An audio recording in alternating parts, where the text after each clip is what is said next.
Hey everybody, how's it going? This is Jeff from Tri-Lakes Performance DIY. I got another video for you guys today. Today I will be talking to you guys about flaring brake lines. Now, flaring brake lines is not a skill that you would use every single day in a shop, at least in most cases. Guys up in the north, you guys run into a lot of rusted brake lines a lot more than we do down here in the south, so it might be a good skill for you guys to know. You know, and it may be a refresher for you guys. Maybe it's something you haven't used in a while. Use this video for that. Maybe it's your first time doing brake lines, so that's awesome. We love that. We love teaching you guys a new skill. So before we get into actually flaring the brake lines, I want to give a huge shout out to our sponsors, SP Tools USA. They hooked us up with some really cool brake line equipment. They sent me their traditional flare line kit, a brake bending tool, and some of their one of their brake cutting tools, which is very helpful.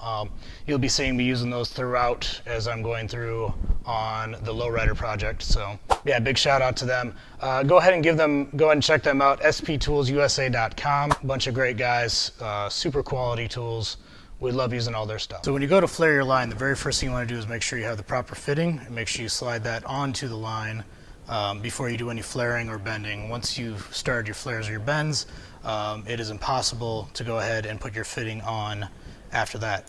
Also, make sure you've got the fitting directed in the correct way.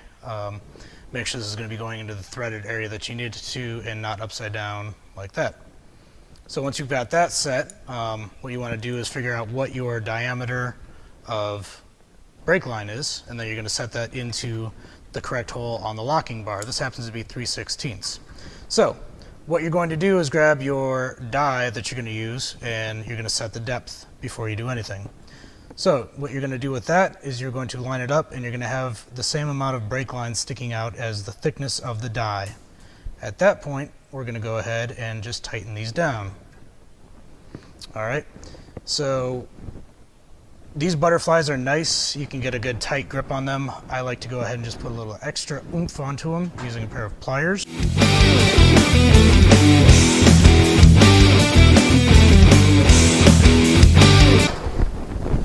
Okay, once everything is tight, you're going to take your yoke and you're going to drop your die onto the line just like that.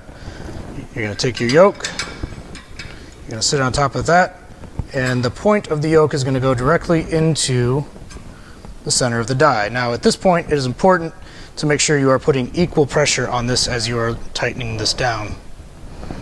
So as this tightens down, this is what is going to be setting that first flare on the double flare. Go ahead and tighten it up, and then you can go ahead and loose up the yoke.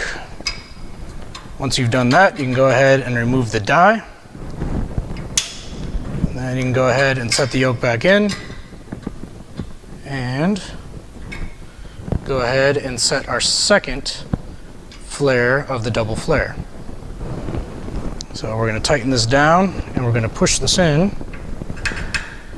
until we get a nice double flare on that line. Go ahead and loosen your yoke up.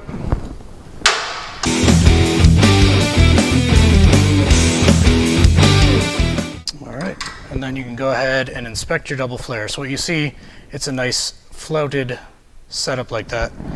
When your fitting comes up, then your fitting sits really nice and recessed into that, and that's going to give you a really good seal on your brake lines.